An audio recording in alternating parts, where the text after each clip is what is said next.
महाराष्ट्रातील महिलांना आर्थिकदृष्ट्या आत्मनिर्भर व्हावेत यासाठी राज्य शासनाने मुख्यमंत्री माझी लाडकी बहीण योजना सुरू केली आहे। मुख्यमंत्री लाडकी बहीण योजनेअंतर्गत एक महत्त्वपूर्ण अपडेट समोर आला आहे। तुम्ही जर ऑनलाईन फॉर्म भरताना चुकला असाल, काही कागदपत्रे अपलोड करायची राहिलेली असेल, चुकीची कागदपत्रे अपलोड केलेली असेल, नाव दुरुस्ती असेल, बँकेचे डिटेल चुकीचे टाकलेले असेल, पत्ता चुकीचा भरलेला असाल, तर सर्व माहिती तुम्ही आता एडिट करू शकता। ऑनलाईन फॉर्ममध्ये तुम्ही आता दुरुस्ती करू शकाल। महत्त्वपूर्ण आणि आनंदाची बातमी आपल्यासाठी आहे। फॉर्ममध्ये काही चुका झालेले असतील तर सर्व चुका दुरुस्त करू शकतात।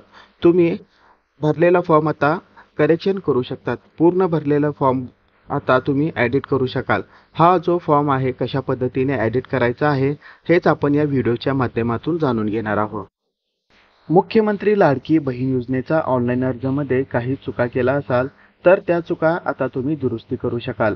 प्ले स्टोअरवर जाऊन नारी शक्ती दूत ॲप डाउनलोड करा किंवा आधीपासूनच जर आपल्या मोबाईलमध्ये हा ॲप असेल तर तो ॲप अपडेट करून घ्या। ज्या मोबाईल नंबरने मुख्यमंत्री लाडकी बहीण योजनेचा ऑनलाईन अर्ज भरला आहे तोच मोबाईल नंबर टाकून OTP द्वारे व्हेरिफिकेशन करा। त्यानंतरनं ॲप ओपन होईल। त्यानंतरनं यापूर्वी केलेला अर्ज या ऑप्शनवर क्लिक करा। क्लिक केल्यानंतरनं आपण केलेला मुख्यमंत्री लाडकी बहीण योजनेचा अर्ज पाहू शकाल। वरती उजव्या बाजूवर एडिट हा ऑप्शन आपल्याला दिसेल। त्या ऑप्शनवर क्लिक करून सर्व माहिती खात्रीपूर्वक पुन्हा एकदा भरा। पूर्ण केल्यानंतरनं खालील माहिती अपडेट करा या ऑप्शनवर क्लिक करून फॉर्म सबमिट करायचा आहे। अशा प्रकारे आपण मुख्यमंत्री लाडकी बहीण योजनेचा अर्ज ऑनलाईन पद्धतीने दुरुस्त करू शकतो।